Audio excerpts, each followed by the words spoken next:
Welcome to the Misadventure Syllabus, where history's so-called geniuses flunk Life 101 with flying colors, or in this case, flying snowflakes.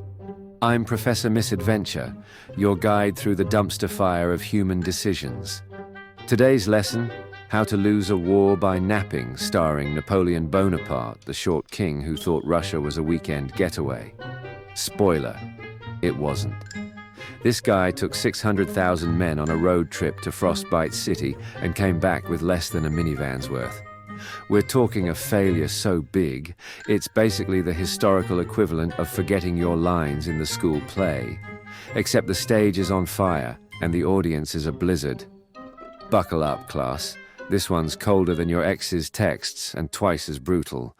Let's break down how Napoleon turned a victory lap into a polar plunge. It's 1812, and Napoleon's basically the rock star of Europe. France owns half the continent, and he's got 600,000 troops ready to flex. That's more people than your average music festival, but with worse outfits and no porta potties. Russia's Tsar, Alexander I, isn't playing ball, won't join Napoleon's trade blockade against Britain, which is basically the 19th century version of unfollowing someone on social media. So Napoleon's like, fine, I'll invade and make you my hype man. June 24th, he crosses the Niemen River with the biggest army ever assembled. Think Coachella, but with cannons and a lot less glitter. The plan? March fast, crush Moscow, and be home in time for a victory parade. Sounds cute, right? Except Russia's the size of your ego after one viral TikTok, and Napoleon's packing summer vibes. Light coats, no backup food, and a dream of glory that's about to get frostbitten. Logistics? That's for nerds, apparently. He's got 600,000 mouths to feed, but his supply line's shakier than a Jenga tower in an earthquake. Meanwhile, the Russians are playing 4D chess. Alexander's like, I'll just wait for winter to yeet this guy. Spoiler, it does. Napoleon's first mistake? Thinking Mother Nature checks his resume. Newsflash, buddy. She doesn't care about your hat. By August, Napoleon's army is already a hot mess. Emphasis on hot, because they're still in summer gear. And Russia's like, wait till you see my fall collection. They're starving. Turns out 600,000 dudes need more than stale bread and Napoleon's motivational speeches. The Russians, meanwhile, are playing dirty. They're not even fighting, just torching their own crops and villages in a scorched earth strategy that screams, you can't win if there's nothing to win, pal. September 7th, they finally clash at the Battle of Borodino, 75,000 casualties in one day, the bloodiest single day in history until World War I. It's a draw, but Napoleon calls it a win because he's got the self-esteem of a TikTok influencer with a new filter. He limps into Moscow on September 14th, empty because the Russians ghosted harder than your situationship after 3 dates. Then, in a plot twist even M. Night Shyamalan couldn't dream up, the Russians burn Moscow down themselves. No food, no shelter, just a big screw you in flames. Napoleon's like, I'll wait for them to surrender. Narrator voice. They didn't. October rolls around, and his army's down to 400,000. Disease, desertion, and frostbite are racking up kills faster than a Call of Duty pro. November 6th, he finally retreats, but winter's already RSVP'd with a +1, misery.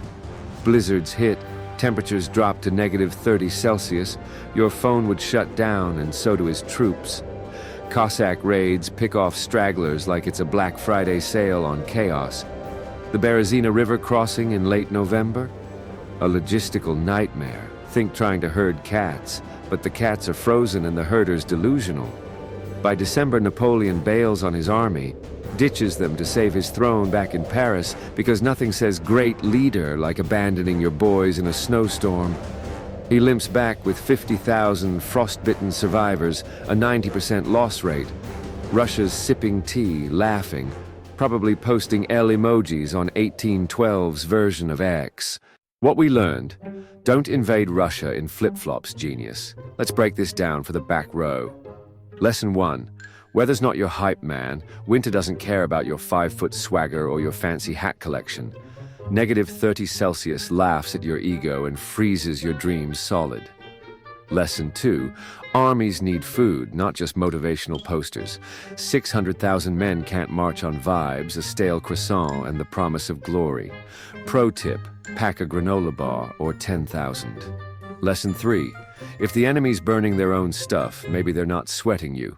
Russia played the long game and Napoleon was too busy posing for statues to notice.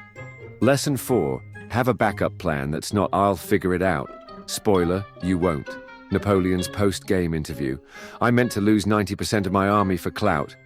Sure, buddy. And I meant to fail my finals for the aesthetic. History's Yelp review. 0 stars, froze my boots off, would not recommend this invasion package. Frostbite's still undefeated, and Russia's got the gold medal in trolling. Call it the 1812 Winter Olympics, and Napoleon didn't even make the podium.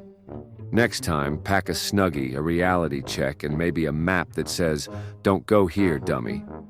Class, if you take one thing from this, let it be this.